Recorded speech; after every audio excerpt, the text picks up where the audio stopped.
Le module d'usinage est un module de FAO tout à fait classique où vous pourrez choisir d'usiner soit le pignon, soit la roue. Pour l'organe choisi, vous pouvez définir un certain nombre d'opérations en cliquant avec un clic droit. Vous pouvez également, disons, réordonner ou renommer ces opérations. De la même façon, vous pouvez définir un certain nombre d'outils. Ici, il y en a déjà un de défini. Je peux en rajouter un deuxième. J'en ai donc ici deux actuellement.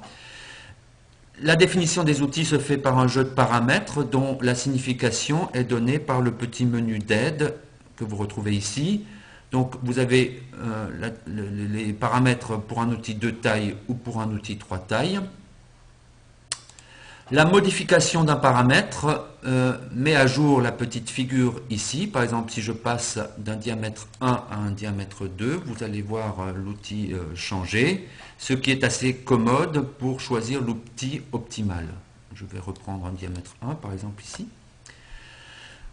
Concernant les conditions de coupe, vous choisissez soit la vitesse de coupe, soit la vitesse de broche, et pour l'avance, soit l'avance par dent, ou la vitesse d'avance, et la modification, disons, met bien sûr à jour le paramètre, les deux paramètres. La vitesse d'avance 1 correspond à la vitesse en usinage, la vitesse d'avance 2 correspond à la vitesse de prise de passe. Concernant les types d'opérations, vous avez ici un certain nombre d'opérations de disponibles dont la signification est donnée par cette petite figure.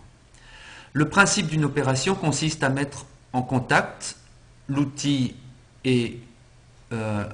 avec le profil de la denture et on va, pour obtenir un usinage optimal, imposer que l'arête de l'outil reste tangente au profil du pignon.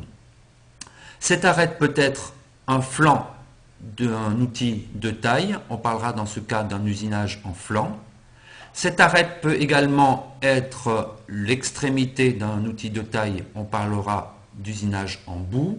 Mais cette arête peut aussi être une arête d'un outil 3 tailles, on parlera d'usinage 3 tailles.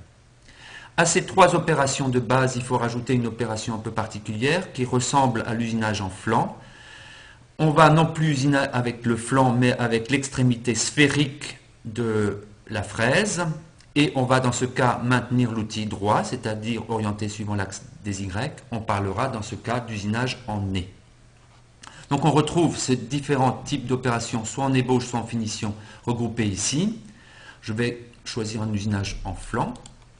Concernant les machines, vous pouvez disposer d'une machine 5 axes. À ce moment-là, fil en graine choisit librement l'orientation de l'outil pour un usinage optimal. Mais si vous disposez d'une machine 4 axes et demi, l'orientation de l'outil restera fixe pendant l'usinage et peut être choisie dans cette case-là, par exemple, un angle de 20 degrés. Si vous avez une machine 4 axes, cette orientation sera non modifiable et nulle.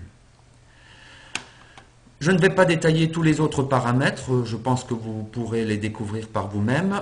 Le calcul d'une opération d'usinage se fait en enfonçant la touche calcul. Et à ce moment-là, vous avez l'outil qui se met en position du premier usinage. On peut avancer dans les passes d'usinage en appuyant ici sur la touche avance avec un clic gauche, un clic droit fait reculer. Et vous avez le compteur d'avance qui est ici. Par exemple, je suis à la passe 11, la passe 12, passe 13. On peut également avancer de façon rapide en enfonçant la touche, le clic droit et en déplaçant de gauche à droite, avancer, recul, la souris. Donc on voit ici qu'on avance dans les passes avec le compteur de passes qui évolue. Ce principe est le même en 3D. On peut exécuter ici l'usinage qui est en temps réel, à vitesse réelle, avec un compteur de temps ici, un chronomètre qui affiche l'avance en minutes.